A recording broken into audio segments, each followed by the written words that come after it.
तो दोस्तों जो भी साथी दिल्ली पुलिस वैकेंसी की बेसिक से तैयारी करना चाहता है उसके लिए मैंने शुरू किया है एक सिलेक्शन बैच। रिजल्ट गुरु की टीम के साथ जुड़ के मैंने ये बैच शुरू किया है जिसमें लास्ट में मैं खुद आपको प्रैक्टिस सेट करवाऊंगा। ये बैच आपका शुरू हो गया है 26 जनवरी से। इस बैच में आपको जो मैथ पढ़ाएंगे वो पढ़ाएंगे अमित सर, और जो रोशनी मैडम है वो आपको रीजनिंग करवाएगी। इसके अलावा जीके जीएस है वो आपको सुष्मिता मैम पढ़ाएगी, विकास सर आपको साइंस पढ़ाएंगे, मिश्रा सर है वो आपको एचसीएम वालों को इंग्लिश पढ़ाएगी। तो ये बैच आपका शुरू हो चुका है 26 जनवरी से। ये बैच आपको मिलेगा प्ले स्टोर पे जाके रिजल्ट गुरु ऐप आपको डाउनलोड करना है, वहाँ पे दिल्ली पुलिस वाला कोर्स आपको सेलेक्ट करना है। जिसमें आपको 4 बैच मिलेंगे, Delhi police constable, driver, HCM और एडब्ल्यूटीपीओ। चारों बैच है वो आपके 1199 रुपये के हैं।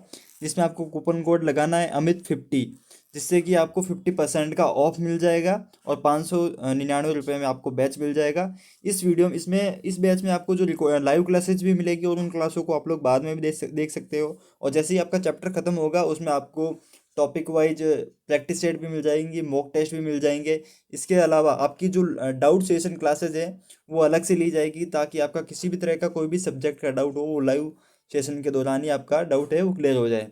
तो दोस्तों बढ़ते हैं आगे। तो दोस्तों शुरू करते हैं हम अपना मैथ का पहला क्वेश्चन। मैंने ये रैंडमली पेपर उठाया और एकदम से मेरा मूड हुआ यहाँ पे ये वीडियो बनाने का, तो रैंडमली पेपर उठा लिया था। बाकी मेरा विचार ऐसा था कि इसकी स्लाइड बनवा के आपको प्रॉपर तरीके से करवाऊँ। बाकी हमारे मॉक टेस्ट में है वो मैं प्रॉपर तरीके से करवाता हूँ आपको। तो देखो पहला क्वेश्चन है, यदि एक वृत्त के व्यास में 24% की वृद्धि की जाती है तो क्षेत्रफल में कितनी वृद्धि होती है। तो ये है ज्योमेट्री का क्वेश्चन है। इसमें देखो थोड़ी सी हल्की सी भी ट्रिक इसमें नहीं लग रखी है। वृत्त का क्षेत्रफल है वो क्या होता है, पाई आर स्क्वायर।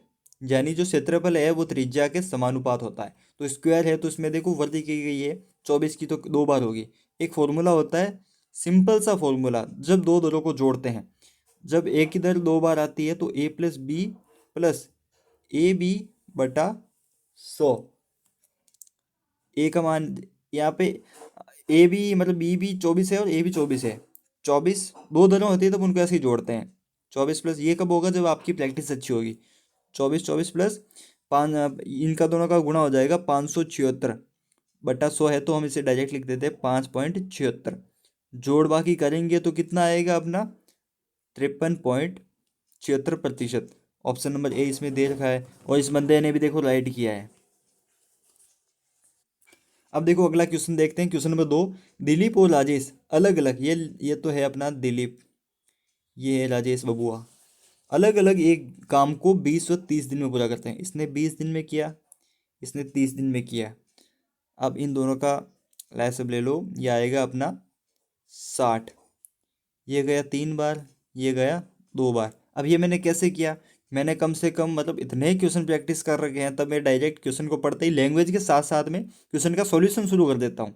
ऐसा नहीं कि पूरा पहले क्वेश्चन पढ़ूँ फिर सोचना शुरू करूँ फिर वापस शुरू से पढ़ूँ, वो नहीं। पहली लाइन से सॉल्यूशन शुरू कर दो। अब आगे क्या पूछा है, राजेश ने शुरू करते हुए, राजेश ने शुरू किया यानी दो यहाँ से शुरू हुआ, ठीक है। यदि वे एकांतर एक दिन छोड़कर एक दिन के रूप में काम करते हैं तो पूरा काम कितने दिनों में पूरा होगा। तो देखो इनका क्या है, टोटल काम है 60। पहले करेगा राजेश, तो यहाँ पे आ जाओ। राजेश ने किया पहले दिन, टोटल काम है 60। इसकी क्षमता है ये 2 काम कर सकता है, ये 3 एक दिन में, ठीक है। एक दिन में 2 काम कर सकता है, ये एक दिन में 3 काम कर सकता है। राजेश से शुरू किया पहले दिन, इसने 2 किया। अगले दिन फिर ये है, फिर 2, फिर 3। अब देखो एक पेड़ बना है, ठीक है। अब ऐसे ही करके 2, 3, 2। अब इसे जैसे शॉर्ट में भी कर सकते हैं, सीधा मान लो जितना 60 कहाँ पे बनता है वहाँ पे आपको रुकना है। फिर यहाँ पे 2 बना, 2, 3, 2, 3। अब एक बार इनको जोड़ लो, 5, 10, 15, 20, 25, 30 हुआ, ठीक है। कितने दिन हो गए, 1, 2, 3, 4, 5, 6, 7, 8, 9, 10, 11, 12। 12 और 12 24 दिन, 24 दिन में काम पूरा होगा। ये तो हो गया बच्चों वाला। अगर मैं सीधा जोड़ता ना तो फिर सीधे इनके पहले को पैर बन जाते, क्योंकि इन दोनों का जोड़ यानी 5, 5 का भाग जाता है 60 में। 60 में जाता है ना, तो 60 बटा हम कर लेते 5, ठीक है। कितना होता है 12। अब देखो हमने इन दोनों को जोड़ा है, इन दोनों को एक ही दिन काम करवाया। अब इन दोनों को अलग अलग करेंगे तो यानी 2 गुने हो जाएगा, तो वो हो जाएगा 24। तो अगर आप लोग ऐसे करोगे तब तो जाएगा टाइम। सीधा ऐसे करोगे तब मतलब 30 सेकंड का भी ये क्वेश्चन नहीं है। तो सीधे देखो, जो टाइम एंड वर्क का मैंने आपको एक बताया था टॉपिक, टाइम एंड वर्क का मैंने आपको बताया था, ये आपका क्वेश्चन है। ये फिल्म है टाइम एंड वर्क की। बस इसी ऐसे ही क्वेश्चन आपके आते हैं। अगला क्वेश्चन नंबर अगला क्वेश्चन नंबर 3। 2000 किलोमीटर लंबाई के एक ट्रैक पर एक वर्ताकार दौड़ में एक्स और वाई एक ही बिंदु से एक ही समय में क्रम से 15 किलोमीटर और 33 किलोमीटर की चाल से 33 किलोमीटर प्रति घंटा की चाल से दौड़ना विपरीत दिशा में आरंभ करते हैं। वे अगली बार कितने समय बाद मिलेंगे? अब देखो, अगला है क्वेश्चन नंबर जो 3 है। इसमें क्या है कि आपको पहले तो देखो, सेम डायरेक्शन में जोड़ रहे हैं, नहीं विपरीत डायरेक्शन में है, तो पहले इनको जोड़ो। ये क्वेश्चन है जिस पे ऑब्जेक्शन लगा था। 33 + 15 कितना हो गया? ये हो गया अपना 48 किलोमीटर प्रति घंटा में है। इनको नीचे सेकंड में आंसर हो जाए तो 5/18 से गुणा करो। गुणा क्यों करना है? यहीं पे रुको। 2000 दूरी बटा समय, टाइम एंड डिस्टेंस वाला क्वेश्चन है। 2000 जो मतलब जिनको अच्छे नंबर चाहिए उनको ऐसे क्वेश्चन भी करने पड़ेंगे। दूरी बटा समय, दूरी बटा चाल, हमें समय निकालना है।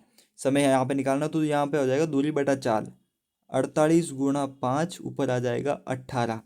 तो देखो, 6 से काटो 3 बार, 6 से काटो 8 बार, अब कट रहा है कुछ, 5 से काटो 4 बार, 400 आ रहा है। अब इसको काट लो फिर से, 400 से कितने बार कट रहा है? 5 बार, यानी ये आ रहा है 150। ये आ रहा है 150 आंसर, ठीक है।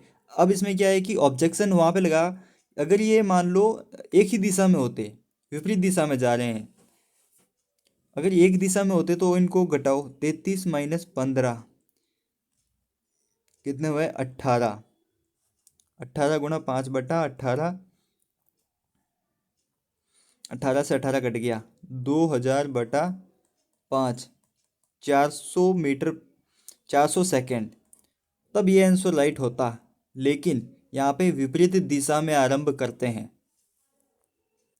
विपरीत दिशा में तो चालें जुड़ती है और एक ही दिशा में चालें हैं वो घटती है। तो जिसने भी ऑब्जेक्शन लगाया है उसके उसे तो बोनस अंक मिला होगा। अगला है क्वेश्चन नंबर 4। 21 सेंटीमीटर त्रिज्या, यानी आर बराबर दिया गया है 21 सेंटीमीटर वाले एक लंबवर्तीय शंकु का वक्र पृष्ठीय क्षेत्रफल है 1518। शंकु की तिर्यक ऊंचाई कितनी है? अब देखो, ये मेंसुरेशन का क्वेश्चन है, सीधा साधा क्वेश्चन है, जिसको इसमें भी आपका ये फॉर्मूला बेस्ड क्वेश्चन है। शंकु का वक्र पृष्ठीय क्षेत्रफल, अब जिसको याद नहीं है वो तो बैठा रहेगा नींद में, जिसको याद है वो सीधा लिखेगा πRL बराबर वक्र पृष्ठीय क्षेत्रफल जो दिया गया है 1518। पाई कितना होता है? 22/7। कईयों को नहीं नहीं पता होगा तो बता दें। आर कितना है? 21। और त्रिज्या कितनी हो गई? एल जो हमें निकालनी है 1518। अब देखो, अब शुरू करो काटा पेटी। 7 से 21 गया 3 बार, 11 से काटो 2 बार गया, इसको काटो, एक बार में 11 आ गया, फिर कटेगा 3 बार में, फिर कटेगा अपना 8 बार में, 138 आ गया। फिर 2 से काट लो 6 और 9, 3 से काट लो वापस 2 और 3, तो एल आ गया 23 centimetre. Option number 3 formula based सीधा साधा सिंपल सा क्वेश्चन है, और भाई ने ऑप्शन नंबर 1 चूज किया। अब देखो, अगला है, एसएससी ने इतना क्वेश्चन को घुमाया होगा लेकिन बहुत इजी क्वेश्चन है। क्या दिया गया है? 1/A अनुपात 1/B अनुपात 1/C बराबर क्या है? 2:3:5। ABC का अनुपात निकालना है। तो देखो, 2 × 3 6, 6 × 3 अरे 6 × 5 30, ये इनका लैसअप हो गया 30। 5 को 3 से गुणा किया 15, 15 को 2 से गुणा किया 30 हो गया। 30 में 2 का भाग दो पहले, कितना बचा? 15। 3 का भाग दो 10, 5 का भाग दो 6। Option number 4। ये क्वेश्चन है आपका रेशियो वाला चैप्टर का। अगला क्वेश्चन नंबर 6। 3 अभाज्य संख्याओं का योगफल 72 है। यदि उनमें से एक संख्या दूसरी संख्या से 34 अधिक है तो उनमें से एक संख्या कौन सी होगी? तो देखो, सबसे पहले इसमें थोड़ा कॉमन सेंस यूज करो। नंबर सिस्टम का भी ये क्वेश्चन हो सकता है, क्योंकि इसमें अभाज्य संख्याओं को पूछा गया, तो 100% नंबर सिस्टम का भी क्वेश्चन है। तो देखो, 3 अभाज्य संख्या मान के चलो, एक हमने ले ली 3, 5, 7, ठीक है। इनका योग करो कितना होता है? 15 होता है। और इसके बाद जैसे 5 7 9 ले ली। अब इनका योग कितना होगा, 14 7 21 हो। तो देखो कोई भी नंबर को जोड़ लो, पीछे आ रहे हैं विषम संख्या, हमें चाहिए सम संख्या। सम संख्या एक ही है जो अभाज्य है, वो है 2।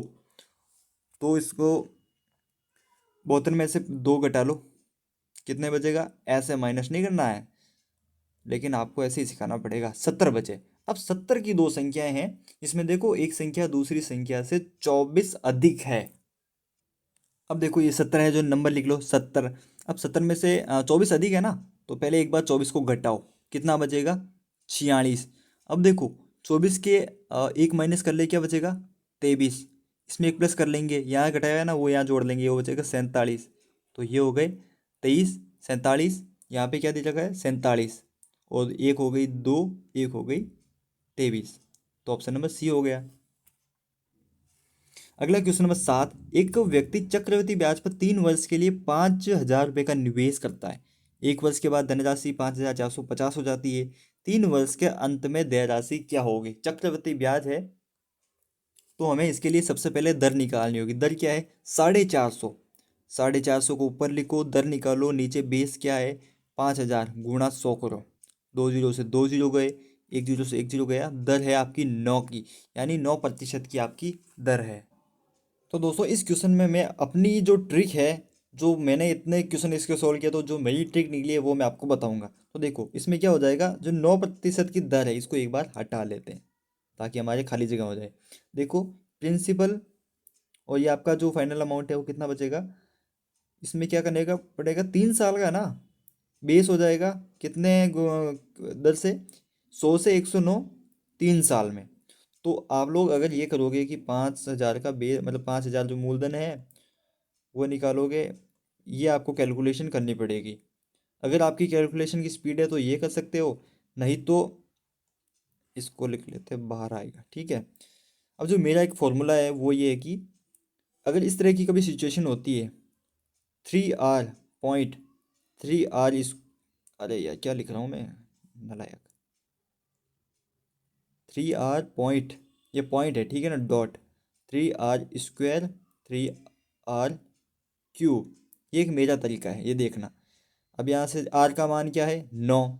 सबसे पहले 9 गुणा 3 27 पॉइंट, R² यानी 81 गुणा 3 बचेगा 243 पॉइंट।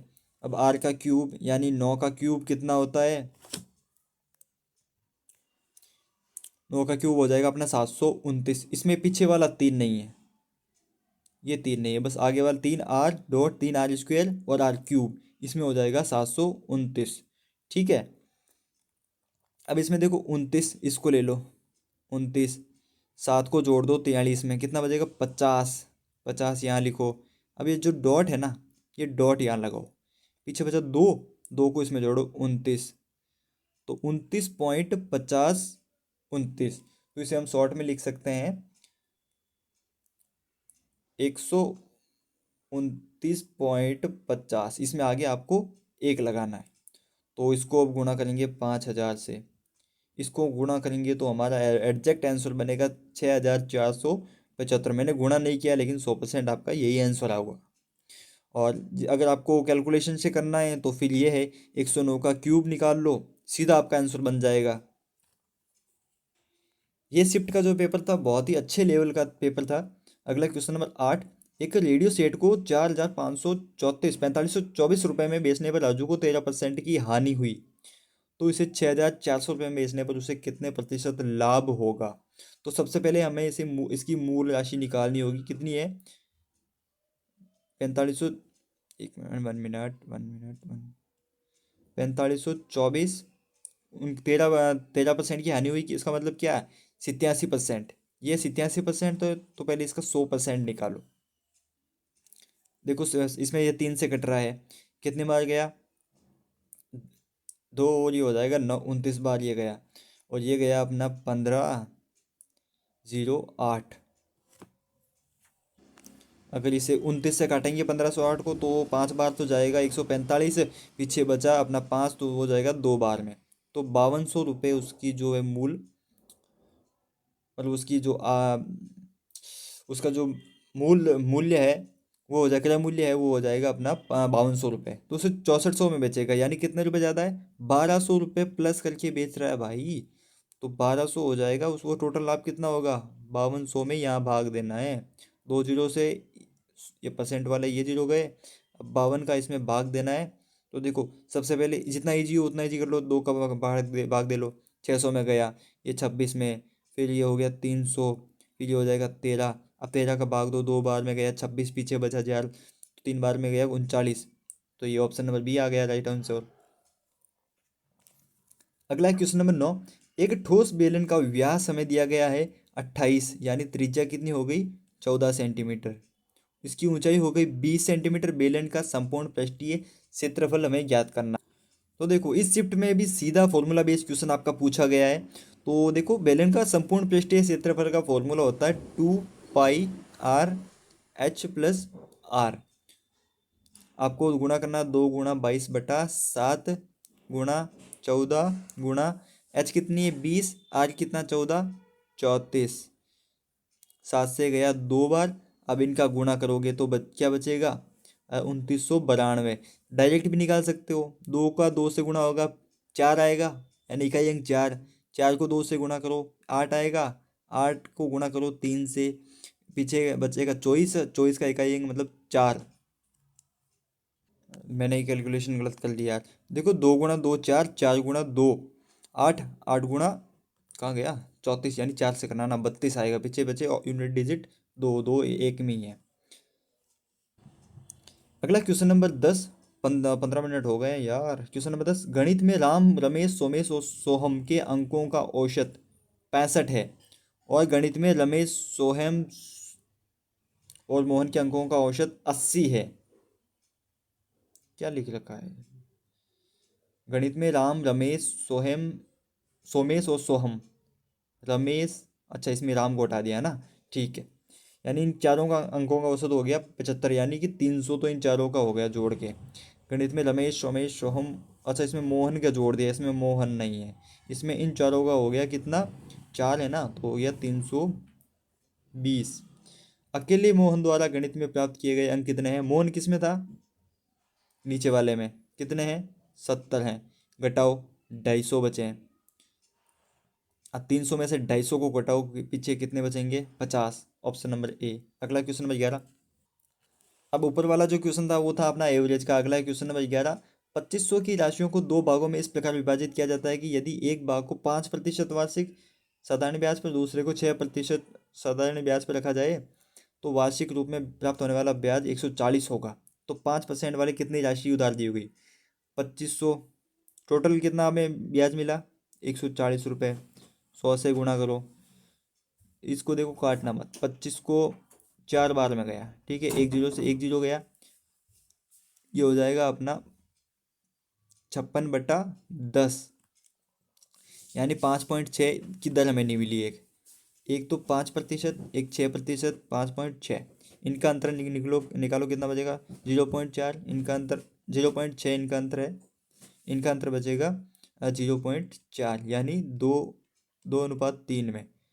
यानी कौन सी पूछ रहा है, 5 वाली है ना, तो इसका है 2, तो 2/5 गुणा कितना 2500, कितनी बार गया 500, दोनों को गुणा करेंगे 1000, 1000 रुपये, ऑप्शन नंबर 4। अगला क्वेश्चन नंबर 12। 12 फुट लंबे वर्गाकार बोर्ड की एक भुजा से 4 फुट लंबाई का एक टुकड़ा काटा जाता है। 12 फुट लंबे एक बोर्ड से, वर्गाकार बोर्ड है, वहां से 4 फुट का एक टुकड़ा है वो काटा जाता है, तो बोर्ड के क्षेत्रफल में कितने प्रतिशत की कमी हुई। तो देखो 12 फीट लंबा वर्गाकार, वर्ग मतलब क्या होता है, चारों भुजाएं एक समान, ये भी 12, ये भी 12। अब देखो एक 4 फुट लंबा, इसकी ये 4 फुट है, ठीक है, ये तो इधर 12 ही होगा, ये हो जाएगा 4, फिर ये बचा 8, ये काट लिया, टोटल कितना था 12 गुणा 12, काटा कितना 12 गुणा 4। बस ये राम कहानी है, 12 से 12 गया, 4 से 12 गया 3 बार, 100/3 होता है 33.33%। अब देखो अगला है क्वेश्चन नंबर 13, जो कि है नंबर सिस्टम का। 100 से बड़ी, 150 से छोटी सभी अभाज्य संख्याओं की संख्या। ये अगर आप एक दिन, अगर पहले दिन जब भी चैप्टर शुरू करो उसी टाइम पे सारी चीज़ें लिख लो, 1 से 200 तक, 1 से 1000 तक कितनी संख्याएं अभाज्य हैं, तो आपके सीधा एग्जाम में टिक करने की जरूरत है। नहीं तो फिर ढूंढते रहो कौन कौन सी अभाज्य हैं, ये लिखोगे फिर उनको जोड़ करोगे। तो देखो आपको सिंपल सा बता दूं, इसका स्क्रीनशॉट ले लेना। 1 से 50 तक कितनी अभाज्य संख्याएं हैं? 1 से 50 तक है 15। ठीक है। 1 से 100 तक अपनी हो जाएगी 25। यानी जो, ये 1 मिनट, यानी 50 से 100 कितनी हो जाएगी? सिर्फ 10। फिर इसके बाद आ जाते हैं 100 से 150, कितनी हुई? 10। फिर आ जाते हैं 150 से 200, कितनी हो गई? 150 से कितनी हो गई ये? 11। तो मतलब 100 से 200 कितनी हो गई? 21। फिर एक से लेकर 1000 तक कितनी हो गई? 168। ये आंकड़े है ना, शुरू में पहले दिन याद रख लो, क्योंकि एग्जाम में क्वेश्चंस बनने लगे हैं ऐसे। अगला देख लेते हैं क्वेश्चन नंबर 14। अब इसमें देखो 11.12 स्क्वायर माइनस 8.12 का स्क्वायर, यानी एक फॉर्मूला होता है A² - B²। ये 8वीं 9वीं की क्लास में था। A+B गुणा A-B। तो यहाँ पे अप्लाई करो। पहले 11.12 में से 8.12 घटा लो, कितना बचेगा? 3। फिर इनको जोड़ लो, फिर जोड़ोगे तो कितना बचेगा? 19.24। ठीक है। ये इन दोनों का गुणा भी हो गया, बटा कर लो। अब देखो नीचे क्या है? 0.3, 3 का स्क्वायर प्लस 0.3, यहाँ भी है यहाँ भी है, इसको कॉमन लो, पहले इसको बाहर निकालो। एक प्लस कित अरे क्या क्या लिख रहा हूँ? 0.3 11 प्लस 18.94, कितना बचेगा? नीचे बचेगा, आप 1 मिनट नीचे वाला लिख लेते हैं। 0.3 गुणा 19.24, 19.24 गया, एक गया ऊपर, 10 बचा, 3 से 3 गया, 10 ऑप्शन में ए राइट आंसर है। अगला क्वेश्चन नंबर 15। एक दुकानदार कमीजों की खरीद पर एक स्कीम प्रस्तुत करता है। ये एक प्रकार की दो खरीदो एक मुफ्त पाओ, यानी 2 पे 1 फ्री। एक कमीज का क्रय मूल्य 300 है। यदि वे 30% लाभ अर्जित करना चाहता है तो एक कमीज का विक्रय मूल्य क्या होना चाहिए? अब इसमें देखो सिंपल सा क्वेश्चन है। एक कमीज का हमें मूल्य दे दिया गया 300, 30% उसे लाभ लेना है। किस पे? एक पे नहीं, 2 पे क्या दे रहा है? 1 फ्री, यानी 3 का जोड़ना है। 3 कमीज का मूल्य, एक का 300 तो 3 का हो जाएगा अपना 900। अब 900 पे 30% लाभ, 900 का 30% होता है 270, ये जोड़ो। अब यानी टोटल उसे इतने पैसे कमाने हैं, 1170 रुपये। तो उसे अब 1170 में मतलब वो 2 कमीज देता है। कितनी देता? कितनी है? 2। 5 बार गया, फिर बचा एक, 8 बार गया 16, और पीछे बचा एक, 585। यानी एक कमीज को 585 में बेचेगा ना, तब उसका लास्ट में बचेगा, यानी 2 पे 1 फ्री दे सकता है। तो दोस्तों ये थे हमारे मैथ के क्वेश्चन। मतलब कैसे लेवल के आपको लगे? सबकी हवा टाइट हो गई होगी। बाकी यार बहुत लंबा टाइम हो गया, मिलते हैं कल की वीडियो में, तब तक के लिए गुड बाय, जय हिंद, शुभ रात्रि। शुभ रात्रि क्या, आप सुबह देख रहे हो ना, तो मैं तो वीडियो रात को बना रहा हूँ उसके लिए।